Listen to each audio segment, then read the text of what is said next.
Fala investidores, tudo bem com vocês? No vídeo de hoje eu vou estar falando um pouco sobre o HGBS, um fundo de shopping, um dos maiores do seu segmento. Vou estar mostrando aqui para vocês alguns números importantes dele, dando minha opinião se vale a pena ou não estar comprando ele. Então pessoal, já estou com o relatório aqui do HGBS aberto, vou mostrar dando uma olhada nele aqui nos números dele.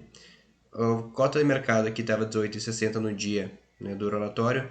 Hoje ele está sendo negociado a 18,90, né? Ele deu uma mergulhada bem interessante, ele chegou a quase R$17 poucos dias atrás, mas já deu uma recuperada boa.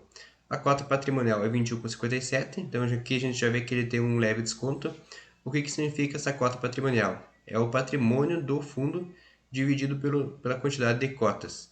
Então, se pegar todo o patrimônio que ele tiver, né, todos os fundos, todos os shoppings que ele possui, dividir pelo número de cotas, daria R$ 21,57 cada cota.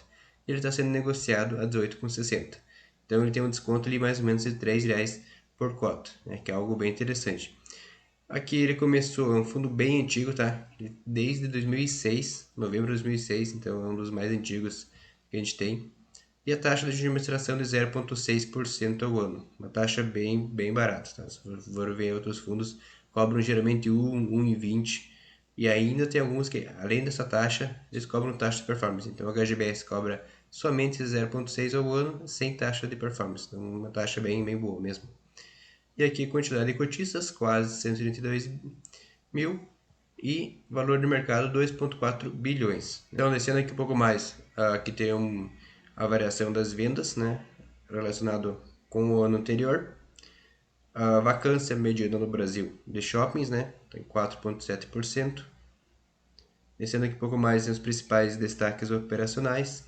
As vendas, então, o portfólio do fundo apresentou vendas de 1.325 em junho, que representa um crescimento de 6% vezes junho de 2024. Então teve um crescimento bem interessante nesse mês. E o fundo encerrou junho com 4,9% do espaço vago, né, vezes 4,8% de maio. Então um valor uma vacância bem tranquila mesmo. Descendo aqui um pouco mais, aqui ele diz, tem todo o portfólio de todos os fundos, todos os shoppings. E aqui tem a porcentagem da carteira, então a gente pode ver que não tem nenhum shopping que ocupa muito. A maior exposição seria o Jardim Sul, né, que representa 18%, mas o restante 11, 7, 7, 7, 6, 5. Então é um fundo bem diversificado. Aqui seria preocupante, daqui a pouco esse Jardim Sul fosse ocupar 30, 35% da carteira, aí seria assim preocupante, porque vai que dá algum problema aqui nesse shopping. Se ele tem uma porcentagem muito grande da carteira, pode dar um impacto bem relevante, mas 18% é uma concentração bem tranquila mesmo. Descendo um pouco mais aqui, ele fala sobre as vendas, então, teve um crescimento de 8%, referente ao primeiro trimestre de 2025, de 12% referente ao segundo trimestre e de 10,5% referente ao primeiro semestre, né? Aqui sempre comparando com o ano anterior. Então a gente pode ver que as vendas estão melhores nesse ano. Então, descendo um pouco mais aqui, traz aqui a vacância para nós. Então, a dezembro de 2023 ele está com 6,4 e ele veio caindo, agora ele está com 4,9. Uma vacância bem boa também, bem tranquila. Aqui nós temos alguns indicadores, né? O custo de ocupação. Descendo um pouco mais, as vendas nas lojas, então, aqui a porcentagem por segmento, tá? No segundo trimestre de 2025, 13% roupas e calçados, 12% alimentação, 7% conveniência, 10% artigos do lar, né? E assim por diante. Descendo aqui um pouco mais, as vendas totais aqui, referente, comparando esse ano com o ano passado, então, esse azul escuro do ano passado, podemos ver que até agora as vendas estão maiores que o ano passado, né, em todos os meses, o que é um bom indicador também. Aqui tem um fato relevante, então, sobre a alienação de 10%, a venda de 10% do Shopping Jardim Sul, tá? E aqui ele diz que essa venda vai gerar um lucro não recorrente de 3 centavos por cota, né? Sempre bom ter um não recorrente para estar complementando os dividendos mensais. Aqui a gente tem o resultado, o desempenho do fundo, então, no último mês, tá? Ele teve uma arrecadação de 15 centavos e meio por cota, né, com os aluguéis, então, essa é a renda recorrente dele, e ele distribuiu 15 centavos. Lembrando que ele estava distribuindo 16 centavos até o mês passado, se não me engano, e ele diminuiu para 15, que foi o que fez a cota estar caindo. Vocês podem sempre observar, quando a cota cai, geralmente ou é uma dívida muito grande que o fundo tem, ou é porque ele diminuiu o dividendo.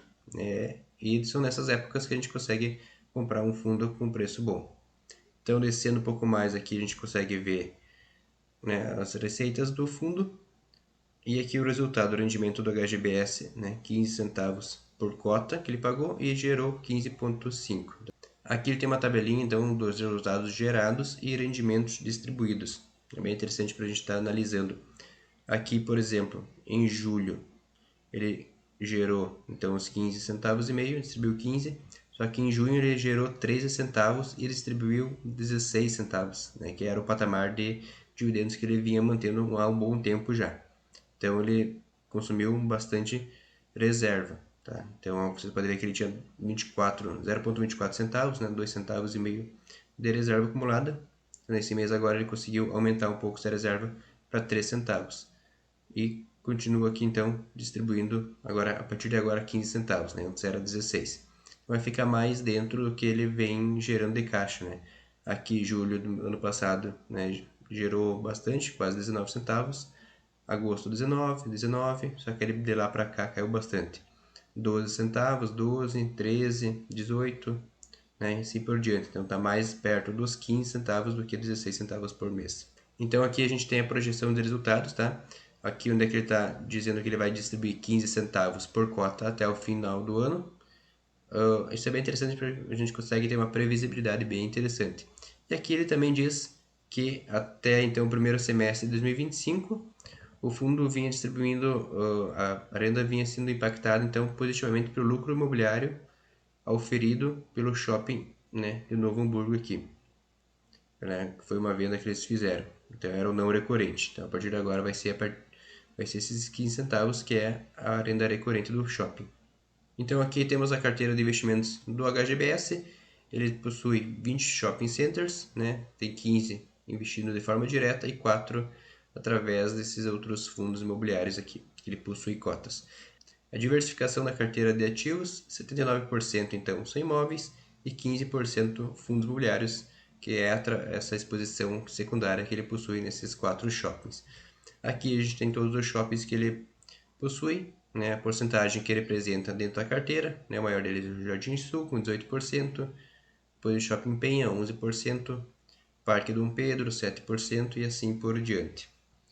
Aqui a gente tem a diversificação por operadores, né, 31% é do Allos, né, depois 21%, 18% e assim por diante. Diversificação por região, bem interessante, né? A maior parte dele está em São Paulo, 85%. Depois temos 7% em Tocantins, 4% em Santa Catarina, 2% no Rio Grande do Sul e 1% no Rio de Janeiro e Mato Grosso.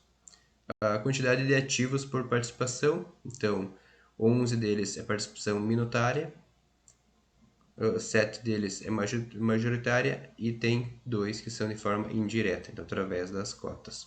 Aqui temos a alavancagem do fundo, né, que está em torno de 11% do PL dele, então é uma alavancagem bem tranquila, tá? Só é uma dívida